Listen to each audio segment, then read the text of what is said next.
All right, today we're going to tie an all-flash Clouser. We also call it Charlotte the Harlot, because nobody but a harlot would dress in colors like that. You know, copper and gold and red.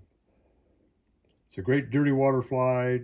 Works as well on wild trout as well as stock trout. Uh, it's a great little fly. I tie them in sizes 6 through 10, depending on the water I'm fishing. Let's review the materials. First, you need a long shank streamer hook. That's a 5263 Tamco long shank streamer hook in size 6. Red thread. Use something heavy, nothing lighter than 3/0. And this is A plus here. So uh, you do a lot of wraps with this pattern, so you don't want to be winding and winding and winding with a light thread.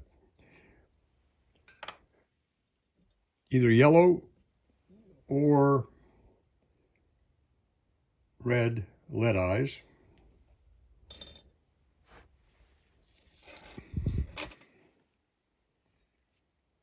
Copper and gold Flashabou.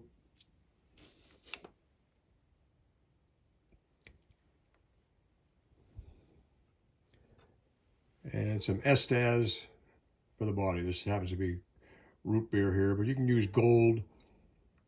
Sometimes I tie this combination in silver and other colors, but this is a root beer. This is medium Estaz. Use either short or medium Estaz. Don't use the long. I prefer these. Okay, let's give it a whack.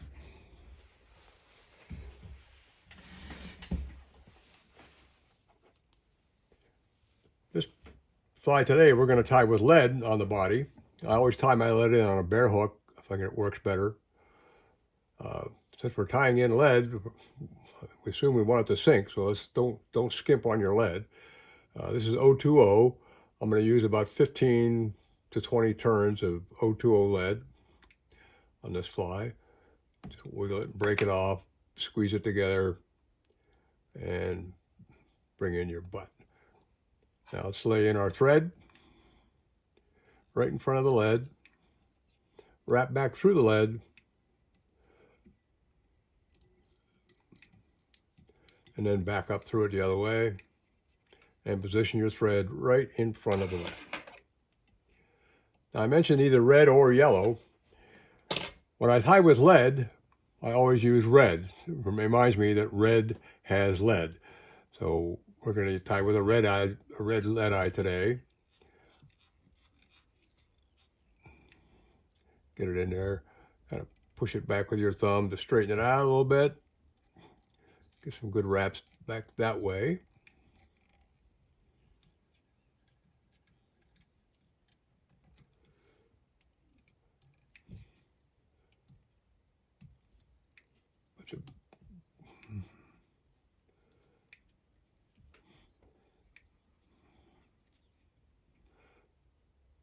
I'm going to push that back just a little bit. It's a little far forward.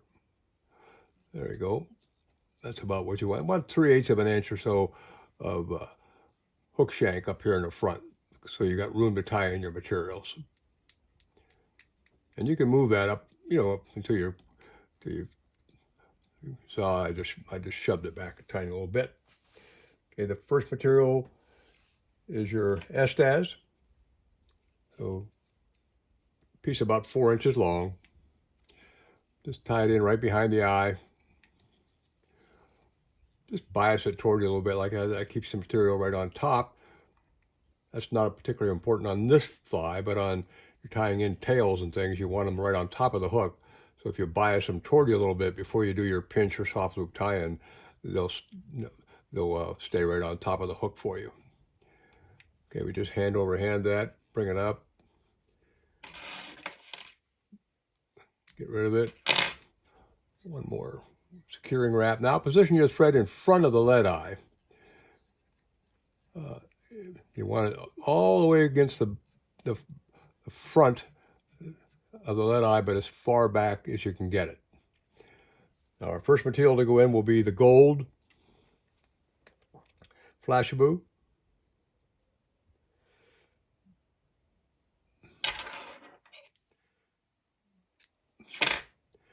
What's important here is to get your butts all lined up. See, they're nicely lined up. I don't need to trim those. Position them well forward like that, and then do your soft loop tie-in. Just like that. If they're a little too far forward, if you just squeeze your fingers a little bit like that, see how it slid back? Okay.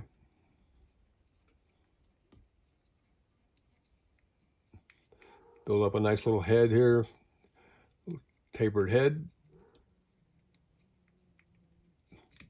Whoop.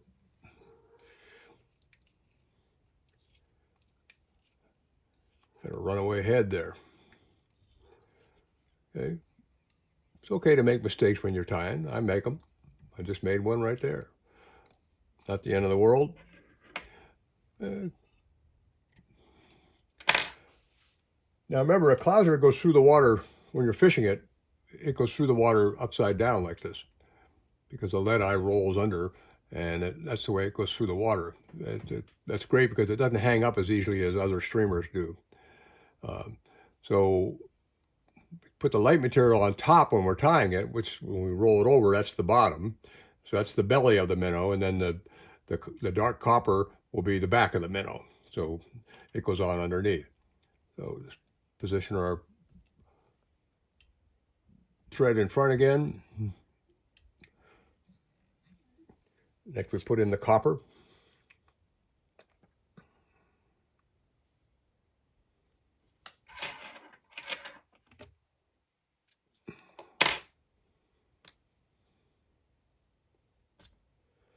Same deal, you want to get your tips or your butts all lined up. So cut them off here. See that one, there's a couple that are just sticking out a little bit. I'll just trim those off. Once again, position it well forward like that. Do your soft loop tie-in, just like I just did there. See, those are a little far forward. Now watch if I squeeze my fingers here just a little bit, see how it slides the material back? Good. You want it as far forward as you can because that material is part of the buildup of the head. A couple more wraps, all right?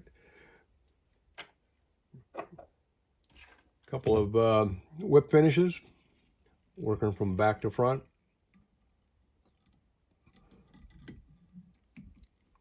And one more.